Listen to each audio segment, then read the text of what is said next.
చేశామనేది కూడా తెలుసు.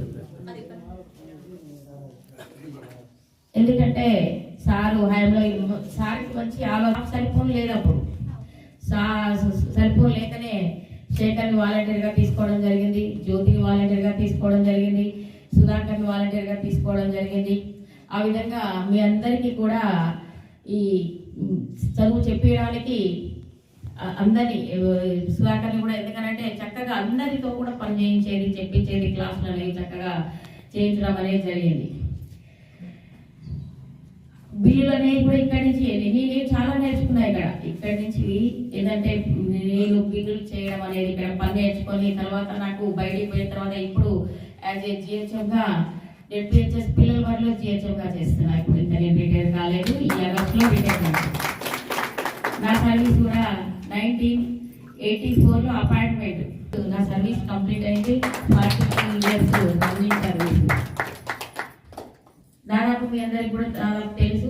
నేను సిరాపేటలో ఉండడం జరుగుతుంది. 3 అబ్బాయిలు, పెద్ద బాబు డాక్టరు, సిరాపేటలో ఉమా హాస్పిటల్, బాబు మెడికల్ కాలేజీలో అసోసియేట్ ప్రొఫెసర్, కోడలు కూడా డాక్టరు, 2వ బాబు సాఫ్ట్వేర్, 3వ బాబు సాఫ్ట్వేర్. జీవితం అనేది ఏదైతే ఉన్నది మంచి సెటిల్మెంట్.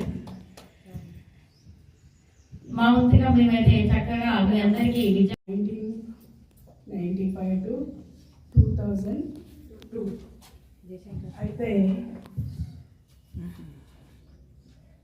ఈ బ్యాచ్ కంటే ముందు 97లో ఫస్ట్ అపాయింట్మెంట్ ఎల్కారం నాది.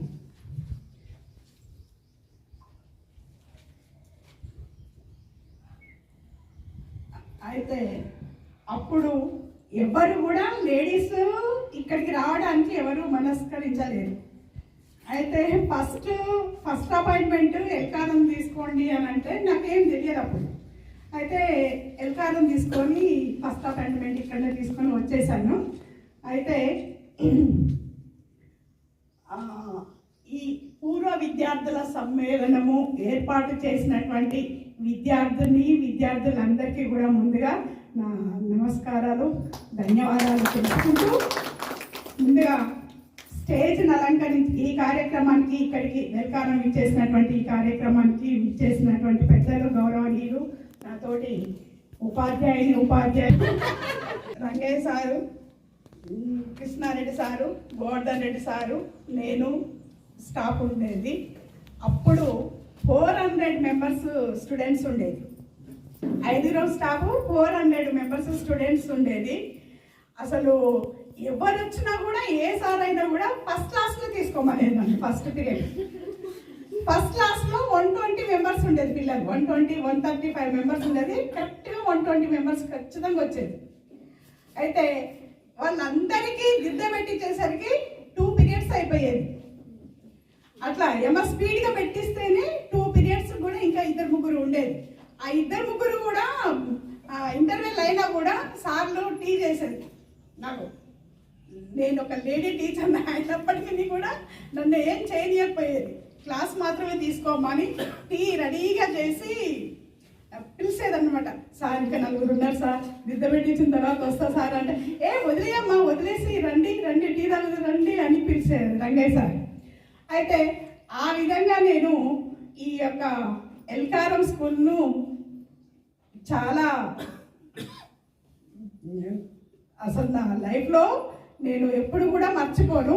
ఎందుకంటే ఎన్నో స్కూళ్ళు తిరిగాను, కానీ ఇలాంటి విధేయతలు ఉన్నటువంటి పిల్లల్ని చక్కగా క్రమశిక్షాలనేటువంటి తపన మీలో ఇన్నిసార్లు కలిగి అసలు చేస్తున్నాను అంటేనే నాకు ఒక రకమైనటువంటి ఫీలింగ్ అనేటువంటిది వచ్చేస్తుంది. అయితే ఇంకేంటంటే నాకు మొన్న లాస్ట్ రిటైర్మెంట్ ముందు గెస్టెడ్ హెడ్ మాస్టర్గా ప్రమోషన్ వచ్చింది. అయితే హై స్కూల్ పోయిన తర్వాత ముందు ఆ హై స్కూల్లో పాఠాలు చెప్పాలంటేనే భయం వేసేది.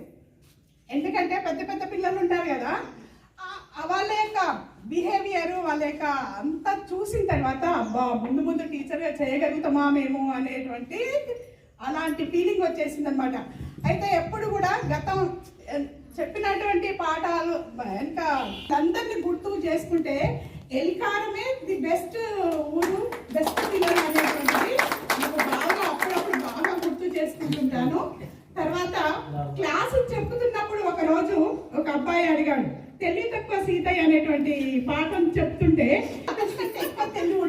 ఏం చేయాలి మేడం, నాకు తెలివి ఎక్కడి నుండి వస్తుంది, నేను కొనుక్కుంటా మేడం ఎంతైనా అని చెప్పేసి తెలివి ఎట్లా కొనుక్కోవాలి అని చెప్పేసి క్లాస్ రూమ్లో అడిగితే ఆ సిచ్యువేషన్ అప్పుడు ఉపాధ్యాయుడు ఏం చెప్తారు, తెలివి ఎక్కడ కొనుక్కోవాలి అని అంటే ఆ ఉపాధ్యాయుడు ఏం చెప్పగలుగుతాడు.